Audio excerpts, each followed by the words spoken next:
கர்த்தர் நம்மை நடத்திய வழிகள் எந்நாளும் நினைத்திடுவோம். கர்த்தர் நம்மை நடத்திய வழிகள் எந்நாளும் நினைத்திடுவோம். நன்றியாலே நிறைந்தவர் நாமம் எந்நாளும் துதித்திடுவோம். நன்றியாலே நிறைந்தவர் நாமம் எந்நாளும் துதித்திடுவோம். அன்றொரு நாளில் அழைத்தவர் அவரே, இன்று வரையிலும் நடத்தி வந்தாரே. அன்றொரு நாளில் அழைத்தவர் அவரே, இன்று வரையிலும் நடத்தி வந்தாரே. செல்லும் இடமெல்லாம் நம்முடன் இருந்தேன், ஜெயமுடன் நம்மையும் நடத்தினாரே. செல்லும் இடமெல்லாம் நம்முடன் இருந்தேன், ஜெயமுடன் நம்மையும் நடத்தினாரே. கர்த்தர் நம்மை நடத்திய வழிகள் எந்நாளும் நினைத்திடுவோம். கர்த்தர் நம்மை நடத்திய வழிகள் எந்நாளும் நினைத்திடுவோம். ஞானிகள் வல்லவர் நல்லோர்கள் இருந்தும் ஏதுமில்லா நம்மை தெரிந்தெடுத்தாரே. ஞானிகள் வல்லவர் நல்லோர்கள் இருந்தும் ஏதுமில்லா நம்மை தெரிந்தெடுத்தாரே. எண்ணிடும் வேளையில் கண்ணீர் பெருகுதே, எண்ணில்லா துதியும் ஏறெடுப்போம். எண்ணிடும் வேளையில் கண்ணீர் பெருகுதே, எண்ணில்லா துதியும் ஏறெடுப்போம். கர்த்தர் நம்மை நடத்திய வழிகள் எந்நாளும் நினைத்திடுவோம். கர்த்தர் நம்மை நடத்திய வழிகள் எந்நாளும் நினைத்திடுவோம். நன்றியாலே நிறைந்தவர் நாமம் எந்நாளும் துதித்திடுவோம். நன்றியாலே நிறைந்தவர் நாமம் எந்நாளும் துதித்திடுவோம். Praise the Lord. ஸ்தோத்திரம் ஸ்தோத்திரம் ஸ்தோத்திரம் ஸ்தோத்திரம் ஸ்தோத்திரம் ஸ்தோத்திரம் ஸ்தோத்திரம் ஸ்தோத்திரம் ஸ்தோத்திரம் ஸ்தோத்திரம் ஸ்தோத்திரம் ஸ்தோத்திரம். கர்த்தர் நல்லவர், ஆண்டவரும் இரட்சகரும் மீட்பருமாயிருக்கிற இயேசு கிறிஸ்துவின் ஈடு இணையற்ற நாமத்தில் உங்கள் யாவரையும் நான் வாழ்த்தி வரவேற்கிறேன். இந்த வேதபாட கூட்டத்தினுடைய 6வது நாளுக்காக கர்த்தருக்கு நன்றி சொல்லுகிறேன். கடந்த 5 நாள் வகுப்புகளிலும் நாம் பரிசுத்த வேதாகமத்தை குறித்து முகவுரையாக சில காரியங்களை கற்றுக்கொள்ள கர்த்தர் நமக்கு உதவி செய்தார். அதனுடைய தொடர்ச்சியாக தேவனுடைய குணாதிசயங்கள், தேவனை பற்றிய ஒரு படிப்பை, தேவனை பற்றிய ஒரு காரியத்தை நாம் கற்றுக்கொள்ளும்படி தேவன் நம்மை நடத்தி கொண்டு வருகிறார். அந்த வரிசையிலே ஸ்தோத்திரம்,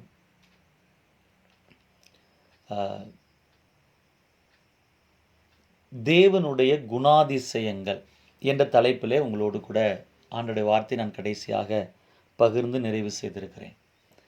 தேவனுடைய குணாதிசயங்கள், தேவனுடைய இயல்புகள், தேவன் இருக்கிறார் என்கிற காரியத்தை குறித்தும், அதைத் தொடர்ந்து தேவனுடைய நாமங்கள் என்பதை குறித்தும், அதனுடைய தொடர்ச்சியாக தேவனுடைய குணாதிசயங்கள், தேவனுடைய குணாதிசயங்கள், தேவனுடைய இயல்புகள், தேவன் எப்படிப்பட்டவராக இருக்கிறார், அவர் யாராக இருக்கிறார், அவருடைய செயல்பாடுகள் என்ன என்கிற காரியங்களை குறித்து உங்களோடு கூட நான் பகிர்ந்து கொண்டிருக்கிறேன். அந்த வரிசையிலே தேவனுடைய குணாதிசயங்களை 2 பிரிவாக பிரிக்கலாம் என்று உங்களுக்கு நான் சொல்லியிருந்தேன். தேவனுடைய குணாதிசயங்களிலே அவருக்கே உரிய குணாதிசயங்கள் என்று சில குணாதிசயங்கள் இருக்கின்றன. அதாவது தேவன் சர்வ வல்லவர், சர்வ வியாபி, சர்வ ஞானி, மாறாதவர், நித்திய தேவன், ஒளியாயிருக்கிறவர், இப்படிப்பட்ட குணாதிசயங்கள். இது அவருக்கே உரிய குணாதிசயங்கள். அவரை அன்றி வேறொருவருக்கும் இந்த குணாதிசயம் கிடையாது. அதனால்தான் அதை அவருக்கே உரிய குணாதிசயங்கள் என்று சொல்லுகிறோம். இரண்டாவதாக, தேவன் அன்புள்ளவர், தேவன் இரக்கமுள்ளவர், தேவன் நீதியுள்ளவர், தேவன் பரிசுத்தர், தேவன் உண்மையுள்ளவர். இந்த குணாதிசயங்கள் எல்லாம் தேவனுடைய அறநெறி ஒழுக்க குணாதிசயங்கள் என்று நாம் சொல்லுகிறோம். அப்படியானால் இந்த குணாதிசயங்கள் தேவனுக்கும் உண்டு, இந்த குணாதிசயங்கள் அவர் நமக்கும் கொடுக்கிறார். நம்முடைய தேவன் அன்புள்ளவர், நாமும் அன்புள்ளவர்களாய் இருக்க வேண்டும். நம்முடைய தேவன் நீதியுள்ளவர், நாமும் நீதியுள்ளவர்களாய் இருக்க வேண்டும். நம்முடைய தேவன் இரக்கமுள்ளவர், நாமும் இரக்கமுள்ளவர்களாய் இருக்க வேண்டும். அதே நேரத்தில் நம்முடைய தேவன் சர்வ வியாபி, நம்மளால் சர்வ வியாபியாக இருக்க முடியாது. நம்முடைய தேவன் சர்வ வல்லமையுள்ளவர், நம்மால் சர்வ வல்லமையுள்ளவராக நாம் இருக்க முடியாது. இதை தான் நாம் சொல்லுகிறோம், அவருக்கே உரிய குணாதிசயங்கள், அறநெறி ஒழுக்க குணாதிசயங்கள். இதை அவருக்கே உரிய குணாதிசயங்கள் என்று சொல்லும்போது அது இன்கம்யூனிகேபிள் ஆட்ரிபியூட்ஸ் அப்படின்னு ஆங்கிலத்தில் சொல்லலாம், இல்லை நான் மாரல் ஆட்ரிபியூட்ஸ், அவருக்கே உரிய குணங்கள். அதே நேரத்தில் நமக்கும் அவர் பகிர்ந்து கொடுக்கிற குணங்கள், நம்மிடத்திலும் அவர் எதிர்பார்க்கிற குணங்கள், அதை தான் அறநெறி ஒழுக்க குணாதிசயங்கள், ஆங்கிலத்தில் த மாரல் ஆட்ரிபியூட்ஸ், அதே நேரத்தில் கம்யூனிகேபிள் ஆட்ரிபியூட்ஸ் என்று நாம் சொல்லுகிறோம்.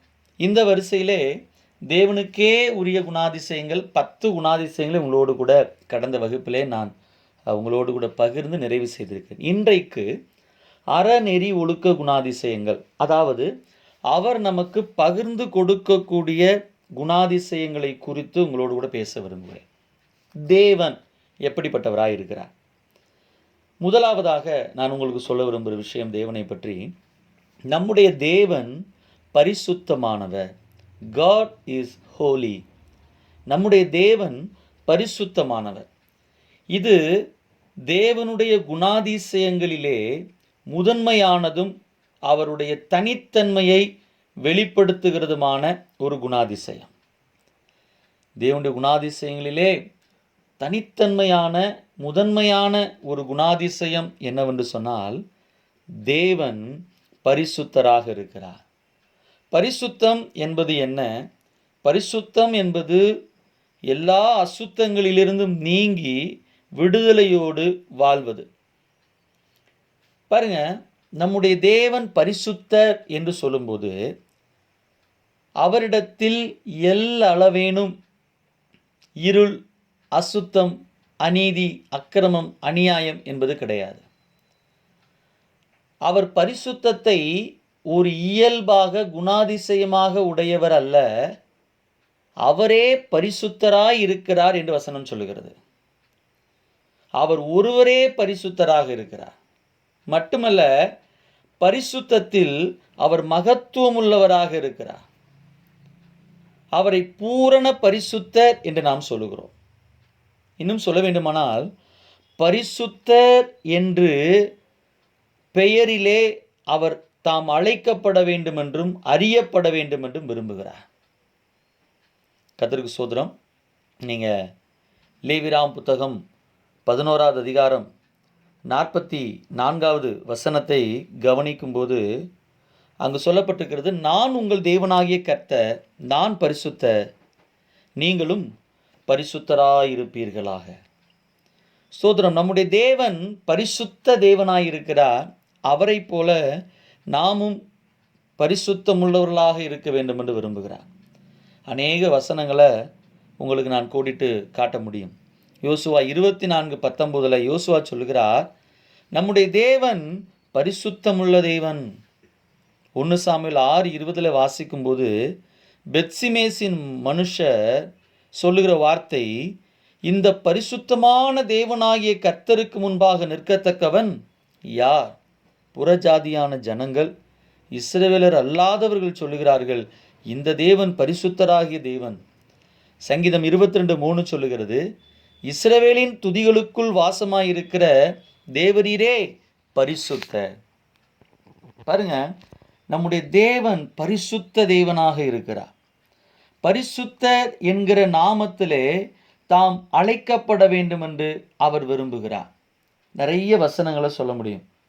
சோதரம் ஏசாயா 40:25, எசேக்கியேல் 39:7, ஆபகு 1:12, யாத்ராகமம் 19:12-25, யாத்ராகமம் 26:33, 1 ராஜாக்கள் 6:16, அப்போஸ்தலர் 3:14, எபேசியர் 4:30, 1 யோவான் 1:5. இந்த எல்லா வசனங்களையும் நான் வாசிக்கும்போது தேவன் பரிசுத்தர் என்கிற வார்த்தையை நாம் காண முடியும். விசேஷமாக ஏசாயா 6வது அதிகாரம் 3வது வசனமும், வெளிப்படுத்தின விசேஷம் 4வது அதிகாரம் 8வது வசனமும் சொல்லுகிறது, தேவ தூதர்கள் இடைவிடாமல் அவரை பரிசுத்தர் பரிசுத்தர் பரிசுத்தர் என துதித்து கொண்டே இருக்கிறார்கள். எனக்கு அன்பான தேவனுடைய பிள்ளைகளே, நம்முடைய தேவன் பரிசுத்த தேவன். வசனம் சொல்லுகிறது, அவர் ஒளியாய் இருக்கிறார், அவரில் எவ்வளவேனும் எல்லளவேனும் அவரில் இருள் என்பது இல்லை. அவர் தீமையை பார்க்க மாட்டாத சுத்த கண்ணனாக இருக்கிறார். பரிசுத்தமுள்ள தேவன் நம்மிடத்தில் என்ன எதிர்பார்க்கிறார் என்று சொன்னால், நாமும் அவரை போல பரிசுத்தமுள்ளவர்களாக இருக்க வேண்டும் என்று தேவன் எதிர்பார்க்கிறார்.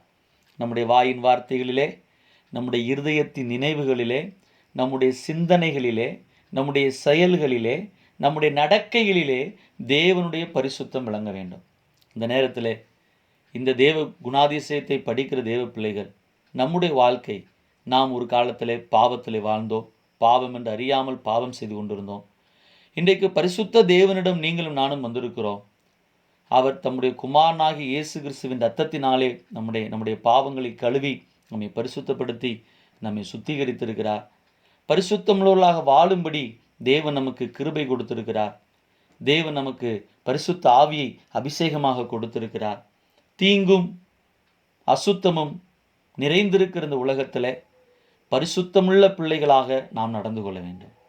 கோணலும் மாறுபாடுமான வழிகளை தெரிந்து கொண்டு மனம் போன போக்கிலே, கால் போன போக்கிலே போகக்கூடிய ஜனங்கள் மத்தியிலே நாம் வாழ்ந்தாலும் நாம் நம்மை பரிசுத்தம் உள்ளவர்களாக காத்து கொள்ள வேண்டியது தேவ சித்தமாக இருக்கிறது.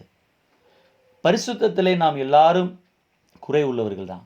அதனால் வசனம் சொல்லுகிறது, நாமுடைய பிள்ளைகள் என்கிற வாக்கு தத்தம் நமக்கு இருக்கிறதுனாலே நாம் பரிசுத்தமாகுதலை தேவ பயத்தோடு கூட பூரணப்படுத்த கடவோம். நம்மிடத்தில் யாரும் ஒருவரும் ஒரு குறையும் இல்லை என்று சொல்ல முடியாது. ஒருவேளை மற்ற மனிதர்களோடு நம்மை ஒப்பிட்டு பார்க்கும்போது நாம் நல்லவர்களாக இருக்கலாம், பரிசுத்தமுள்ளவர்களாக இருக்கலாம். ஆனால் தேவனுடைய பரிசுத்தத்தோடு கூட நம்மை ஒப்பிட்டு பார்க்கும்போது நாம் எப்பொழுதுமே குறை உள்ளவர்கள் தான். தேவன் என்ன சொல்லுகிறார் தெரியுமா? நான் பரிசுத்த, ஆகையால் நீங்களும் பரிசுத்தமாயிருங்கள். இப்போ நம்ம தேவன் பரிசுத்தமாயிருக்கிறது போல நாமும் பரிசுத்த பிள்ளைகளாக இருக்க வேண்டும் என்பதுதான் தேவனுடைய சித்தம். தேவன் நமக்கு உதவி செய்வாராக. இரண்டாவதாக தேவனுடைய அறநெறி ஒழுக்க குணாதிசயங்களில் 2வது குணாதிசயமாக உங்களுக்கு நான் சொல்ல விரும்புகிற குணாதிசயம், நம்முடைய தேவன் நீதியுள்ளவர். நம்முடைய தேவன் நீதியுள்ளவர் என்று சொல்லும்போது அவர் எல்லாவற்றையும் ஒழுங்கும் கிரமமுமாக நியாயமாக சரியாக செய்கிறவராக இருக்கிறார். உங்களுக்கு புரியும் நம்புகிறேன். நம்முடைய தேவன் ஒழுங்குகளின் தேவன். எதை செய்தாலும் அதை ஒழுங்கும் கிரமமுமாக நியாயமாக நீதியாக சரியாக செய்கிறவர் தான் நம்முடைய தேவன். ரெஃபரன்ஸாக சில வசனம் நான் உங்களுக்கு சொல்ல விரும்புகிறேன். சங்கீதம் 145 1-17, 2 நாளாகமம் 12:6, எஸ்ரா 9:15, நெகேமியா 9:33, ஏசாயா 45:21, தானியேல் 9:14, யோவான் 17:25, 2 தீமோத்தேயு 4:8. இந்த வசனங்கள் எல்லாம் சொல்லுகிறது, நம்முடைய தேவன் நீதியுள்ள தேவன். அவர் எல்லாவற்றையும் நீதியாக செய்திருக்கிறார்.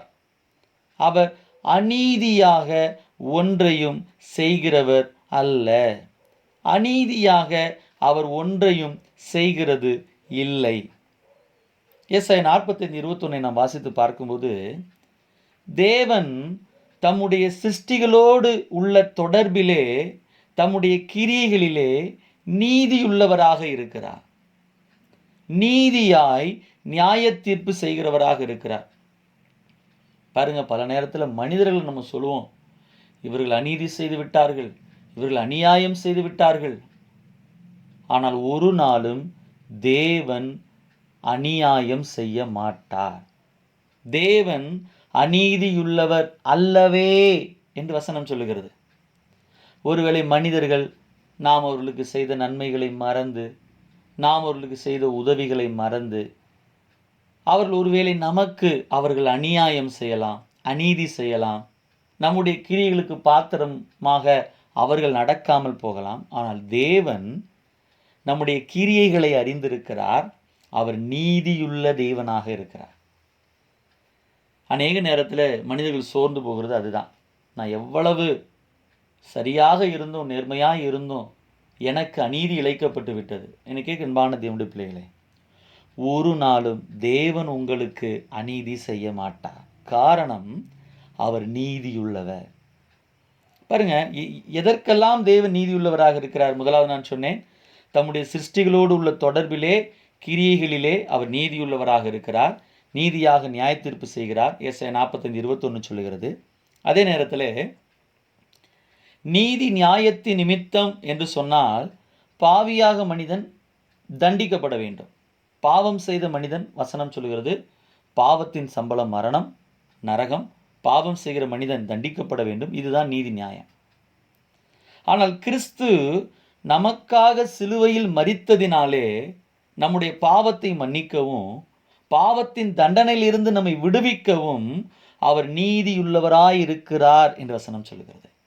பாருங்க, தம்முடைய சிருஷ்டிகளோடு உள்ள தொடர்பிலே அவர் நீதியுள்ளவர். ரெண்டாவது, ஏசாயா 53:6, மார்க் 10:45, ரோமர் 5:8, 1 பேதுரு 2:24, வெளிப்படுத்தின விசேஷம் 16:5-7 வசனங்கள். இந்த வசனங்கள்லாம் பார்க்கிறோம். நம்முடைய பாவத்தை மன்னிக்கவும், பாவத்தின் தண்டனையிலிருந்து நம்மை விடுவிக்கவும் அவர் நீதியுள்ளவராயிருக்கிறார். சங்கீதம் 129 வாசித்து பார்க்கும்போது, பொல்லாத மனிதர்களின் கையிலிருந்து நம்மை விடுவிக்க நீதியுள்ளவராயிருக்கிறார்.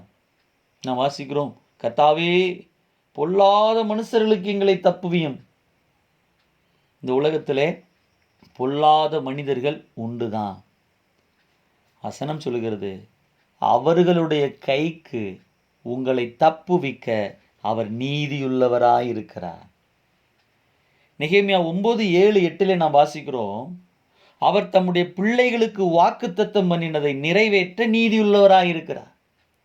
தேவன் நமக்கு எத்தனையோ வார்த்தைகளை கொடுத்திருக்கிறாரா, வாக்குத்தத்தங்களை கொடுத்திருக்கிறாரா? அத்தனையும் நிறைவேற்றுகிறதற்கு அவர் நீதியுள்ளவர். கர்த்தருக்கு சோத்திரம். எபிரேயர் 6:10, நீதிமொழிகள் 19:17, வெளிப்படுத்தல் 19:8, இந்த வசனங்கள் எல்லாம் நான் வாசித்து பார்க்கும்போது நம்முடைய கிரியைகளுக்கு தக்க பலனளிக்க அவர் நீதியுள்ளவராயிருக்கிறார். நம்ம பல நேரங்களில் சிந்திக்கிறோம், நான் எவ்வளவு உழைத்தேன், எவ்வளவு பிரயாசப்பட்டேன், எனக்கு அவர் ஒன்றும் செய்யவில்லை, என்னை மறந்து விட்டார்கள், எனக்கு அநியாயம் பண்ணிவிட்டார்கள், எனக்கு அநீதி இழைத்து விட்டார்கள் என்றெல்லாம் நாம் சொல்லுவோம். அது மனித இயல்பு. ஆனால் வசனம் சொல்லுகிறது, நீங்கள் தேவனுக்காக காண்பித்த உங்கள் அன்பின் பிரயாசங்களை மறக்கிறதற்கு தேவன் அநீதியுள்ளவர் அல்லவே. மனிதன் மறந்து போவான், நான் பட்ட கஷ்டம், பட்ட பிரயாசம். ஆனால் கர்த்தர் ஒரு நாளும் அவருக்காக நாம் பட்ட பிரயாசங்களை மறக்கிறவர் அல்ல. அவர் நீதியுள்ளவர். அப்போஸ்தலர் 17:31 சொல்லுகிறது, அவருடைய நியாய தீர்ப்புகள் நமக்கு தெரியும். இந்த முழு உலகமும் நியாய தீர்ப்புக்கு வைக்கப்பட்டிருக்கிறது. ஒரு நாள் இந்த முழு உலகமும் நியாயம் தீர்க்கப்படும். சகல ஜனங்களும் நியாயம் தீர்க்கப்படுவார்கள். எல்லாரும் தேவனுக்கு முன்பாக நிற்க வேண்டும். ரட்சிக்கப்பட்டவர்கள், ரட்சிக்கப்படாதவர்கள் எல்லாரும் தேவனுக்கு முன்பாக நிற்க வேண்டும். வசனம் சொல்லுகிறது, தேவனுடைய நியாய தீர்ப்புகள் எப்படி இருக்கும் என்று சொன்னால் நீதியுள்ளவைகளாக இருக்கும். சில நேரத்தில் இந்த உலகத்திலே நமக்கு நீதி கிடைக்கிறது இல்லை, சொந்த குடும்பத்திலே நீதி கிடைக்கிறது இல்லை, நமக்கு சொந்தமான சில இடங்களே நமக்கு நீதி கிடைக்கிறது இல்லை. இல்லை இந்த உலகத்தில் நீதிமன்றங்கள் சில இருக்குது, அதில் கூட சில சமயங்களில் நீதி கிடைக்கிறது இல்லை. அந்த நியாய தீர்ப்புகள் என்று சொல்லுகிறவைகள் சில சமயம் அநீதியாக அநியாயமாக இருந்து விடுகிறது. சரியான தீர்ப்பு எல்லாருக்கும் கிடைக்கிறது இல்லை.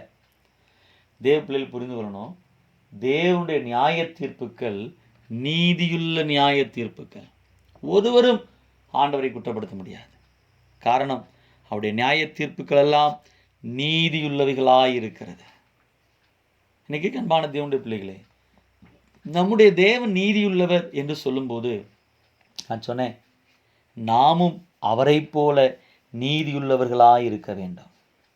நாமும் அவரை போல ஒழுங்கும் கிரமமும் உள்ளவர்களாய் இருக்க வேண்டும். நாமும் அவரை போல நியாயம் செய்கிறவர்களாய் இருக்க வேண்டும். அவர் தம்முடைய சிருஷ்டிகளோடு கிரிகளோடு உள்ள தொடர்பிலே நீதியுள்ளவர், பாவத்தை மன்னிக்கிறதற்கு நீதியுள்ளவர், பொல்லாத மனிதர்களின் கையிலிருந்து நம்மை விடுவிக்கிறதற்கு நீதியுள்ளவர், சொன்ன வாக்கு தத்தத்தை நிறைவேற்றுவதற்கு நீதியுள்ளவர், நம்முடைய கிரிகளுக்கு பலனளிக்க நீதியுள்ளவர். அவர் நீதியாய் நியாய தீர்ப்பு செய்கிற கர்த்தர். மூன்றாவது குணாதிசயமாக தேவனை பற்றி நான் உங்களுக்கு சொல்ல விரும்புகிற குணாதிசயம், தேவன் அன்புள்ளவர். இந்த தேவனுடைய குணாதிசயம் எல்லாராலும் நன்றாய் அறியப்பட்ட ஒரு குணாதிசயம். எல்லாருக்கும் தெரியும், God is love. தேவன் அன்பாக இருக்கிறார். இது தேவனுடைய குணாதிசயங்களிலேயே எல்லாருக்கும் நன்றாக தெரிந்த ஒரு குணாதிசயம். 1 யோவான் 4:8-16 இந்த வசனங்கள் எல்லாம் சொல்லுகிறது, தேவன் அன்பாகவே இருக்கிறார். பாருங்க, தேவன் அன்பை ஒரு இயல்பாக உடையவர் என்பது மாத்திரமல்ல, அவரே அன்பாக இருக்கிறார். இந்த இடத்துல அன்பு என்பது வினை சொல்லாக பயன்படுத்தவில்லை, ஒரு பெயர் சொல்லாக பயன்படுத்தப்பட்டிருக்கிறது. அன்பின் உருவம் என்று சொன்னாலே நீங்களும் நானும் ஆராதிக்கிற தேவன் தான். ஒரு பக்தன் இப்படியாக சொன்னார், நான் ஆண்டவரை இப்படி பார்க்கிறேன், தேவனை இப்படி பார்க்கிறேன். தேவனுக்கு ஒரு இருதயம் இருக்கிறது, ஒரு இருதயமாக தேவனை நான் பார்க்கிறேன். அந்த இருதயம் முழுவதும் அன்பினால் நிறைந்திருக்கிறது என்று சொன்னார். இன்னைக்கு கேட்க அன்பானவர்களே, அந்த அன்பு உண்மையாகவே பாவிகளை நேசிக்கிறது, பகைஞர்களை நேசிக்கிறது. அந்த அன்பு என்று சொல்லுவது தெய்வத்துவத்தின் பரிபூரணத்தை வெளிப்படுத்துகிறது. இந்த உலகத்திலே மனிதனுடைய அன்பெல்லாம் மாறி போகும், தேவனுடைய அன்பு ஒரு நாளும் மாறாதது. அது கிருபையானது, அது இரக்கமானது, அது தியாகபூர்வமான அன்பு. கிரேக்க பாஷையிலே அன்பிற்கு 4 வார்த்தைகள் உண்டு. அதில் தேவ அன்புக்கு அகாஃபே என்ற வார்த்தை சொல்லப்பட்டிருக்கிறது. ஃபீலியோ, இந்த அன்பு எல்லாருக்கும் தெரியும், பிரதரன் லவ். ஆனால் இந்த அகாஃபே லவ், தேவ அன்பை பற்றி அநேகருக்கு தெரியாது. அதைத்தான் நாம் 1 கொரிந்தியர் 13 வாசிக்கிறோம். அன்பு சகலத்தையும் தாங்கும், சகலத்தையும் நம்பும், சகலத்தையும் சகிக்கும், தீங்கு செய்யாது, துன்மார்க்கமாய் இராது என்றெல்லாம் நாம் அன்பை குறித்து அன்பு அன்பு அன்பு என்று வாசிக்கிறோமே. அங்கு அன்பு அன்பு என்று எழுதப்பட்டிருக்கிற ஒவ்வொரு வார்த்தையும் தேவ அன்பு, தேவ அன்பு, தேவ அன்பு என்றே கிரேக்க பாஷையில் குறிப்பிடப்பட்டிருக்கிறது. ஏனென்றால் அதுவரைக்கும் அந்த தேவ அன்பிற்கான விளக்கம் அநேகருக்கு தெரியாது. அந்த தேவ அன்பு அதனுடைய விளக்கத்தை சொல்லும்படி எழுதப்பட்டதுதான் 1 கொரிந்தியர் 13 தேவன் அன்பாயிருக்கிறார். யோவான் 3:16, 1 யோவான் 4:8-16 இந்த வசனங்கள்லாம் சொல்லுகிறது, தேவன் தம்முடைய குமாரனை ஒப்பு கொடுத்ததினாலே அந்த அன்பு வெளிப்பட்டது. தேவனுடைய அன்பு எப்படி வெளிப்பட்டது? ஒருவரை பார்த்து நான் உன்னை நேசிக்கிறேன், உன் மீது அன்பாயிருக்கிறேன் என்று சொன்னால் அந்த அன்பு, நேசம், பாசம் அது வெளிப்படுத்தப்பட வேண்டும் அல்லவா? தேவன் நான் உங்கள் மேல் அன்பாய் இருக்கிறேன், உங்களை சிநேகிக்கிறேன் என்று சொல்லிக்கொண்டே இருக்கவில்லை. அந்த அன்பை அவர் கிரியைகளிலே வெளிப்படுத்தினார். எப்படி வெளிப்படுத்தினார்? தம்முடைய ஒரே பேரான குமாரனை, ஆண்டவராகிய இயேசு கிறிஸ்துவை நமக்காக கல்வாரியிலே சிலுவையிலே ஒப்பு கொடுத்ததினாலே அந்த அன்பு வெளிப்பட்டது. யோவான் 3:16 அதைத்தான் சொல்லுகிறது. தேவன் இவ்வளவாய் உலகத்தில் அன்பு கூர்ந்தார். 1 யோவான் 3:16 சொல்லுகிறது, அவர் முந்தி நம்மிடத்தில் அன்பு கூர்ந்தார். ரோமர் 5:6-8 வசனங்களை வாசிக்கிறோம். தேவனுடைய அன்பின் வெளிப்பாடு அவர் தம்முடைய ஒரே பேரான குமாரனை கொடுத்ததினாலே வெளிப்பட்டது. அதோடு கூட 1 யோவான் 3:1 வாசிக்கிறோம், நாம் எப்படி அழைக்கப்படுகிறோம் பாருங்க. நாம் தேவனுடைய பிள்ளைகள் என்று அழைக்கப்படுகிறோம். அந்த வசனம் சொல்லுகிறது, இப்பொழுது நாம் தேவனுடைய பிள்ளைகளாய் இருக்கிறோம். அவருடைய நாமத்தின் மேல் விசுவாசம் உள்ளவர்களாய் எத்தனை பேர் அவரை ஏற்றுக்கொண்டார்களோ அத்தனை பேர் உடைய பிள்ளைகளாகும்படி அதிகாரம் கொடுத்தார். அப்போ கவனிங்க, பிள்ளைகள், அவருடைய பிள்ளைகள் என்று நாம் அறியப்பட்டிருப்பது, அழைக்கப்படுவது தேவன் நம்ம மேலே வைத்த அன்பின் வெளிப்பாடு மட்டுமல்ல. எபேசியர் 2:4-7 வசனங்களை வாசிக்கும்போது, நமக்கு ஜீவனை அருளி கிறிஸ்துவோடு கூட உன்னதங்களிலே அவர் நம்மை உட்காரச் செய்தார். பாருங்க, உளையான சேற்றிலிருந்து, பாவத்திலிருந்து, பாதாள படுகொலியிலிருந்து நம்மை தூக்கி எடுத்து தம்முடைய இரத்தத்தால் நம்மை கழுவி கண்மலையாகிய கிறிஸ்துவின் மீது நம்முடைய அடிகளை உறுதிப்படுத்தி அவரை துதிக்கும் புதுப்பாட்டை நம்முடைய வாயிலை கொடுத்து நம்மை அபிஷேகப்படுத்தி இந்த உலகத்திலே அவருடைய பிள்ளைகளாக, சபையாக, ஊழியக்காரர்களாக, சொத்தாக, சம்பத்தாக வைத்திருக்கிற தேவன் பரலோகத்திலே நமக்கு கிடைக்கிற ஸ்தானம் என்ன? அவருடைய மணவாட்டியாக, மணவாளனாக இயேசு, மணவாட்டியாக சபை, அவருக்கு சமமாக, அவருக்கு சரியாக, அவரோடு கூட சிங்காசனங்களிலே வீற்றிருக்கும்படியான பாக்கியம் என்பது தேவன் நம்ம மேலே வைத்த அன்பின் வெளிப்பாடு மட்டுமல்ல. எபிரேயர் 12:5-11 வசனங்கள் சொல்லுகிறது, தகப்பன் தான் நேசிக்கிற புத்திரனை சிட்சிக்கிறது போல கர்த்தரும் எவனிடத்தில் அன்பாய் இருக்கிறாரோ அவனை சிட்சிக்கிறார். இன்னைக்கு பாருங்க, தேவன் நம்மை சிட்சித்து நடத்துகிறார். தேவ பிள்ளைகள் தவறிழைக்கும் போது, மீறுதலுக்கு உட்படும் போது, கர்த்தருக்கு பிரியமில்லாமல் நடக்கும்போது எப்படி நாம் நம்முடைய பிள்ளைகளை கண்டிக்கிறோம், தண்டிக்கிறோம். எதற்காக? அவர்களை நல்வழிப்படுத்த, அவருடைய வாழ்க்கையில் உயர்வடைய, மேன்மடைய. நாம் அவர்கள் தவறு இழைக்கும் போது நாம் அவர்களை சரிப்படுத்துகிறோம். அதுபோல எந்த ஒரு தகப்பனும் நேசிக்கிற பிள்ளையை அவன் சரிப்படுத்துவான். அதுபோல நம்முடைய தேவன், அவர் நம்மை சிட்சிக்கிறார். காரணம், அவருடைய அன்பு நம் மீது இருக்கிறது. இன்னைக்கே அன்பான தேவனுடைய பிள்ளைகளே, அதான் வசனம் சொல்லுது, கர்த்தருடைய சிட்சையை அற்பமாக எண்ணாதே, அவரால் கடிந்து கொள்ளப்படும் போது சோர்ந்து போகாதே. தேவ சிட்சை நமக்கு வரும்போது நாம் புரிந்து கொள்ளணும், தேவன் நம்மை நேசிக்கிறார். தேவனுடைய அன்பின் ஒரு வெளிப்பாடு தான் நமக்கு வருகிற சிட்சை. தேவன் நமக்கு எண்ணிறந்த வாக்குத்தத்தங்களை கொடுத்திருக்கிறார். உதாரணமாக ஏசாயா 49:15-14, நான் உங்களை மறப்பதில்லை. ஸ்திரீயானவள் தன் கற்பத்தின் பிள்ளைக்கிறங்காமல் பாலகனை மறப்பாள், அவள் மறந்தாலும் நான் உங்களை மறப்பதில்லை. இப்படிப்பட்ட வாக்குத்தத்தங்கள் தேவன் நம் மீது வைத்திருக்கிற அன்பை வெளிப்படுத்துகிறது. லூக்கா 15:23-24 இளைய குமாரனை பற்றிய உவமையிலே அந்த இளைய குமாரன் திரும்பி வந்ததை குறித்து தகப்பன் மிகவும் சந்தோஷப்பட்டான். இந்த உவமை எதை சொல்லுகிறது? பாவியாகிய மனுஷன் தேவனிடம் திரும்பி வரும்போது பிதாவாகிய தேவன் எவ்வளவு சந்தோஷப்படுகிறார் என்கிறதை இந்த வசனம் சொல்லுகிறது. பாருங்க, இந்த அன்பிற்கு ஈடாக, இந்த அன்பு மாறாத அன்பு, மனிதனுடைய அன்பெல்லாம் மாறி போகும். தேவனுடைய அன்பு ஒரு காலம் மாறுவதில்லை. மாறாத அன்பு, நிலையான அன்பு, தியாகபூர்வமான அன்பு. நம்மை நேசிப்பதற்கு ஒன்றுமில்லை, ஆனாலும் கர்த்தர் நம்மை சிநேகித்தார். நம்ம மேல தேவன் வைத்த அன்பை குறித்து வசனம் சொல்லுகிறது, அநாதி சிநேகத்தால் உங்களை சிநேகித்தேன். தாயின் கருவில் உருவாகும் முன்னமே கர்த்தர் நம்மை சிநேகித்தார். உலக தோற்றத்துக்கு முன்னமே கர்த்தர் நம்மை சிநேகித்தார். அவருடைய அன்பு, இந்த அன்பிற்கு ஈடாக வசனம் சொல்லுகிறது, யூதா 21 சொல்லுகிறது போல, தேவனுடைய அன்பை இழந்து போகாதபடிக்கு தேவ பிள்ளைகள் அந்த அன்பிலே நிலைத்திருக்க வேண்டும். 1 யோவான் 4:19 சொல்லுகிறபடி நாமும் தேவனிடத்தில் அன்பு கூறுகிறவர்களாய் இருக்க வேண்டும். 1 யோவான் 4:11-12 சொல்லுகிறபடி ஒருவரில் ஒருவர் நாம் அன்பு கூறுகிறவர்களாய் இருக்க வேண்டும். இது தேவனுக்கே உரிய குணாதிசயம் என்பது மட்டுமல்ல, இது நமக்கும் கர்த்தர் கொடுக்கிற குணாதிசயம். தேவன், நம்முடைய தேவன் அன்புள்ளவராய் இருக்கிறது போல நாமும் அன்பிலே நடந்து கொள்ள வேண்டும். அவருடைய அன்பை நாம் இழந்து போகக்கூடாது. அவரில் நாம் அன்பு கூற வேண்டும். அதே நேரத்தில் ஒருவரில் ஒருவர் அன்பு கூற வேண்டும். இயேசு சொன்னார், நீங்கள் ஒருவரில் ஒருவர் அன்பாய் இருக்கிறதுனாலே நீங்கள் என்னுடைய சீசர்கள் என்பதை எல்லாரும் அறிந்து கொள்வார்கள். அன்பானவர்களே, அடுத்த ஒரு குணாதிசயமாக தேவனை பற்றி நான் சொல்ல விரும்புகிறது, தேவன் இரக்கமுள்ளவர். பாருங்க, இரக்கமுள்ள தேவன்.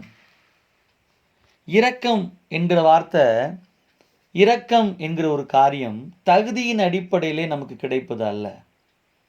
பாருங்க, நாம் நியாய தீர்ப்புக்கு ஏதுவானவர்களாய் இருந்தோம். ஆனால் கிறிஸ்து மூலமாக தேவன் தம்முடைய இரக்கத்தை வெளிப்படுத்தினார். நம்ம மேல தேவனுடைய இரக்கம் இருக்கிறது. தேவன் இரக்கமுள்ளவராய் இருக்கிறார்.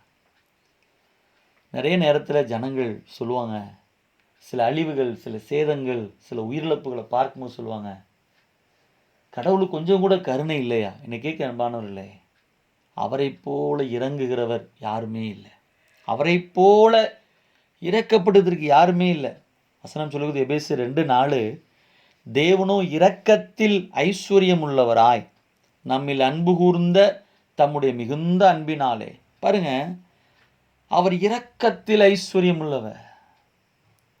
அவருடைய மிகுதியான இரக்கங்கள் நம் வாழ்க்கையில் வெளிப்பட்டு, இன்றைக்கி நாம் ரட்சிக்கப்பட்டுகிறோம், தேவனுடைய பிள்ளைகளாக இருக்கிறோம் என்று சொன்னால் இது நம்முடைய தகுதியினால் கிடைத்தது அல்ல. நாம் இதற்கு பாத்திரமானவர்கள் அல்ல. தேவன் நம் மீது இரக்கம் வைத்ததினாலே.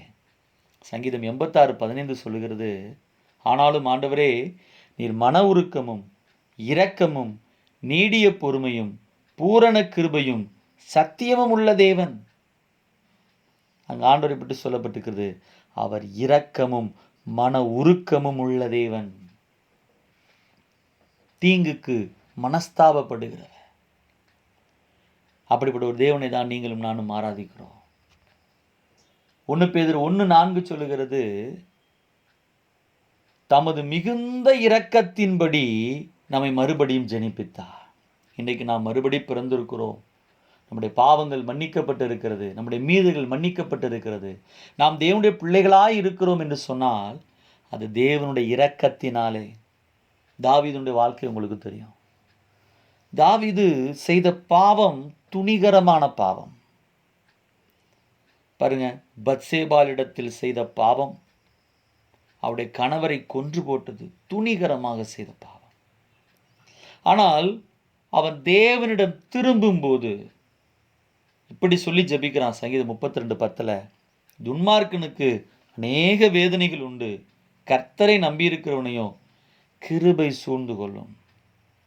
பாருங்க, மனிதர்கள் நம்மை நியாயம் தீர்ப்பார்கள், உலகம் நம்மை நியாயம் தீர்க்கும்.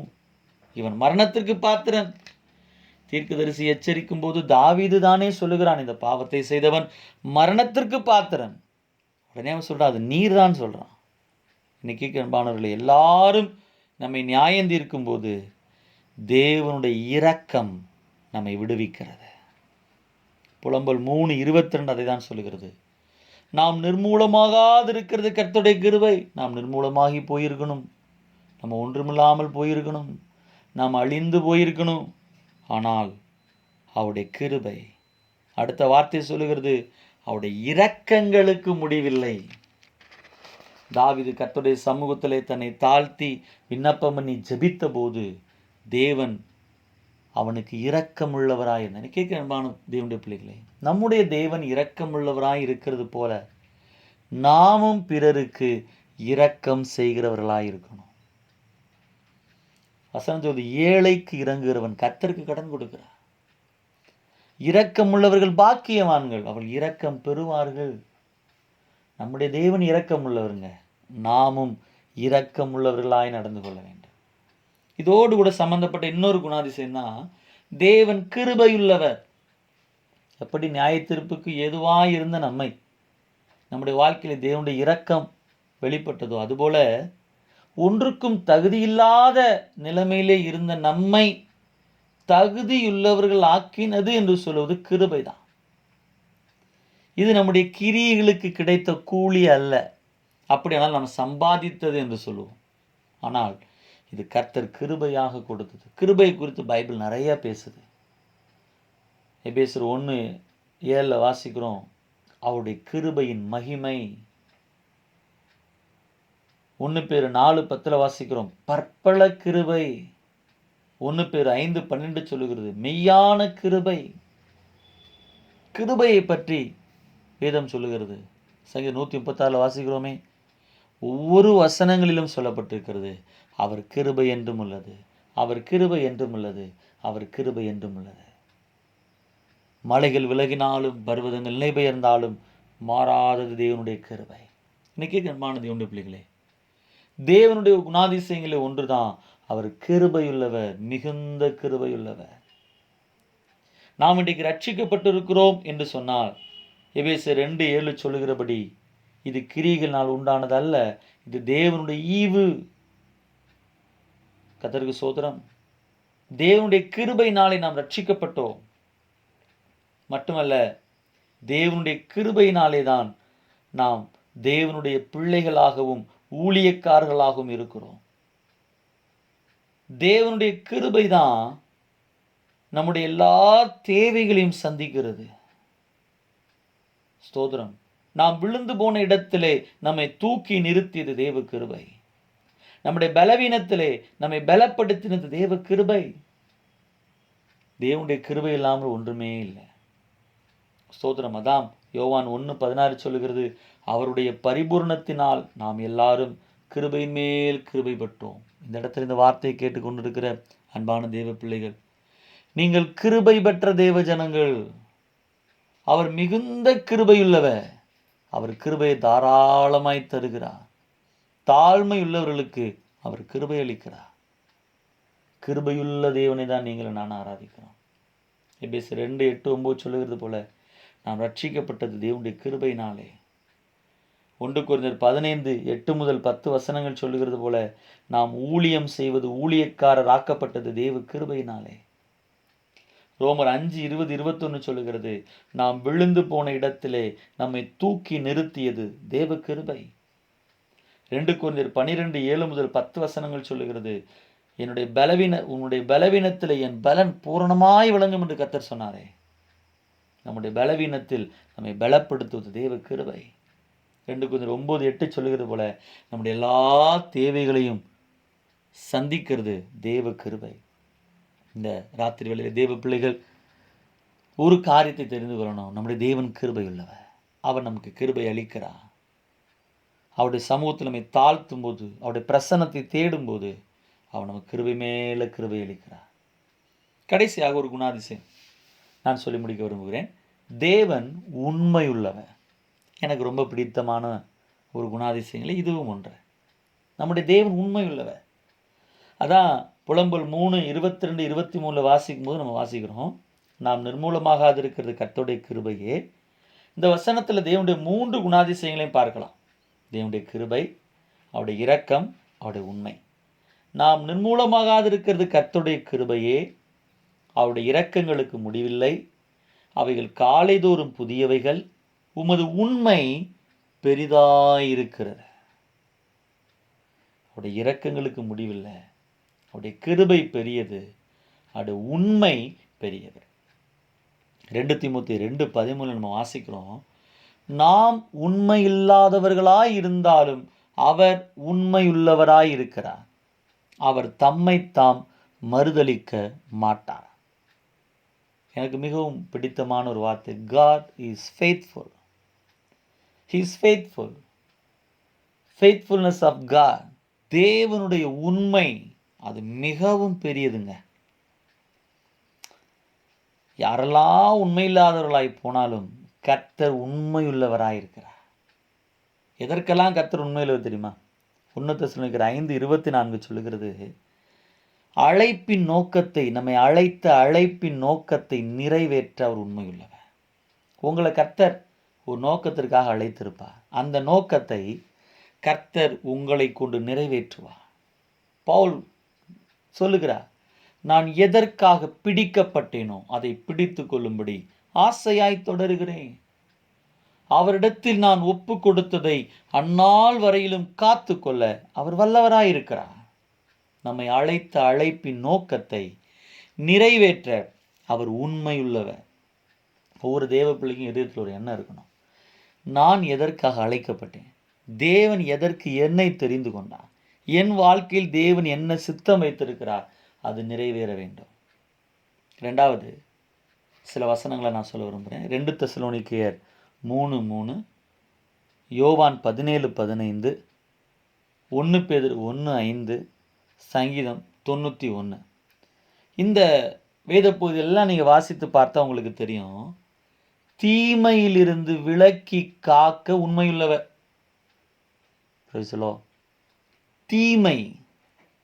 தீமையிலிருந்து உங்களை காக்கிறதற்கு ஒரு உண்மை இல்லவர்.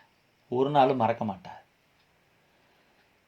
தீங்குக்கு ஒரு நாளும் தேவன் தம்முடைய பிள்ளைகளை விட்டு கொடுப்பது இல்லை.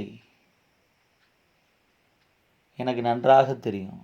தீமையிலிருந்து விலக்கி காக்கிறவர். எரேமியாவுக்கு வந்த துன்பங்கள், துக்கங்கள், துயரங்கள் சொல்லி முடியாதது. சொந்த ஜனங்களால் வெறுக்கப்பட்டார், ஒதுக்கப்பட்டார், சிறையிலே போடப்பட்டார்.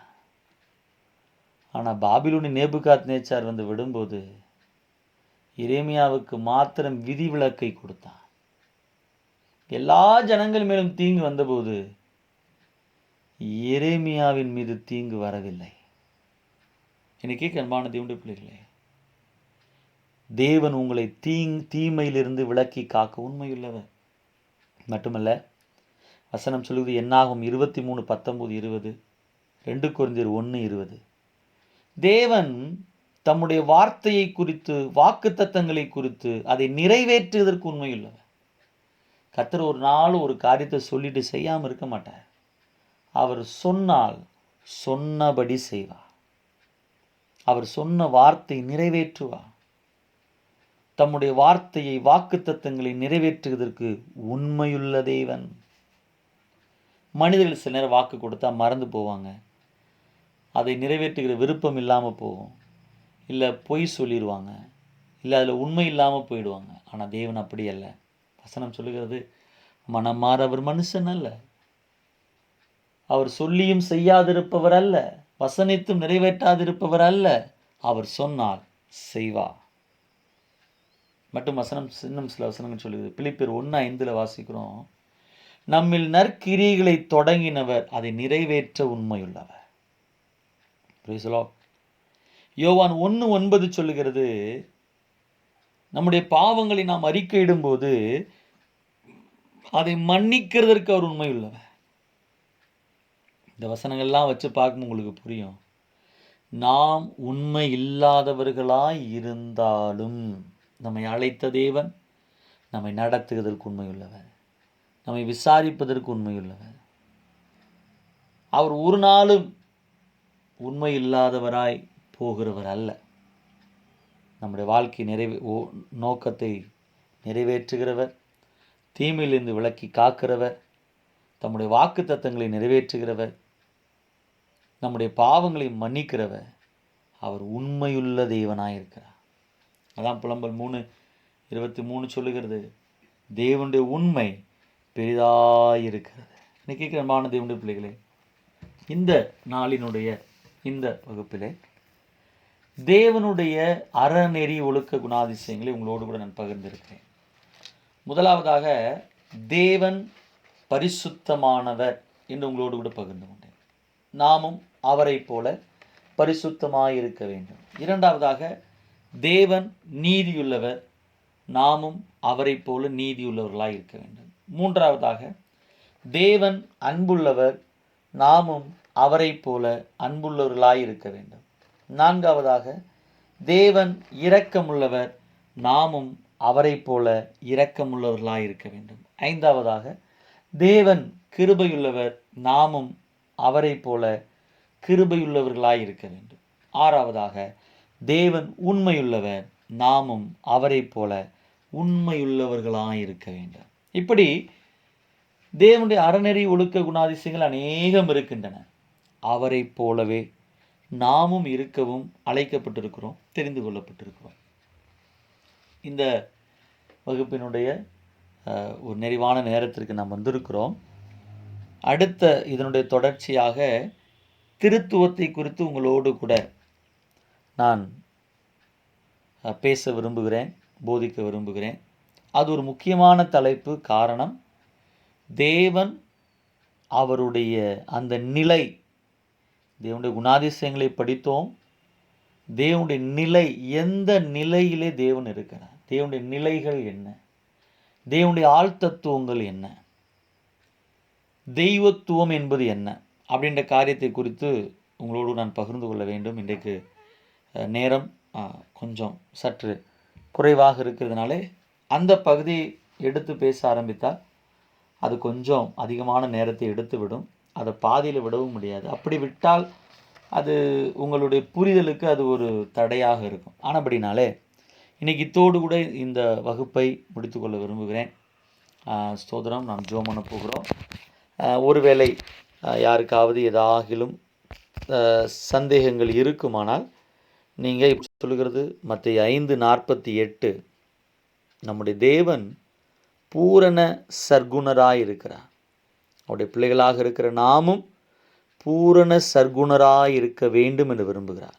பரலோக பிதாவே, இந்த ஆஸ்வதிக்கப்பட்ட அருமையான இந்த நல்ல நாளின் வேத பாடத்திற்காக, இந்த 6வது நாளுக்காக நன்றி சொல்லுகிறேன். ஆண்டவரே, உம்முடைய குணாதிசயங்களிலே நீர் எங்களிடத்தில் விரும்புகிற சில குணாதிசயங்களை இன்றைக்கு நாங்கள் படித்திருக்கிறோம். எங்களுடைய வாழ்க்கையும் ஆண்டவரே உம்மை போல இருக்க எங்களை தருகிறோம். உம்முடைய குமாரனுடைய சாயலுக்கு ஒப்பாயிருக்கும்படி எங்களை முன்குறித்த கர்த்தர் ஆண்டவரே, எங்களிலே உம்முடைய குமாரனுடைய சாயல் உண்டாக நாங்கள் ஜெபிக்கிறோம். உம்முடைய கிருபையுள்ள கரங்களை எங்களை முற்றிலும் தருகிறோம். இந்த வேதபாட வகுப்பிலே கலந்து கொண்ட இந்த வார்த்தைகளை கேட்டுக்கொண்டிருக்கிற ஒவ்வொருவரையும் கர்த்தர் பேர் பேராக ஆஸ்வதிப்பீராக. அவருடைய தனிப்பட்ட வாழ்க்கையிலே, ஆவிக்குரிய ஜீவியத்திலே தேவனே உம்முடைய நன்மைகள் ஆசீர்வாதங்கள் பெருகட்டும். தாராளமாய் அவளை ஆஸ்வதிப்பீராக. அவருடைய குடும்பங்கள் ஆஸ்வதிக்கப்படட்டும். பிள்ளைகள் ஆஸ்வதிக்கப்பட்டவர்களாக இருப்பார்களாக. எல்லா கணம் துதி மகிமை ஒருவருக்கே செலுத்துகிறோம். இயேசு கிறிஸ்துவின் ஈடேனற்ற நாமத்தில் ஜெபிக்கிறோம் எங்கள் நல்ல பிதாவே, ஆமென். என் ஆத்மாவே கர்த்தரை ஸ்தோத்திரி, என் முழுமையோடு பரிசு நாமத்தை ஸ்தோத்திரி. என் ஆத்மாவே கர்த்தரை ஸ்தோத்திரி, கர்த்தர் செய்த சகல உபகாரங்களை மறவாதே. ஆமென், ஆமென், ஆமென்.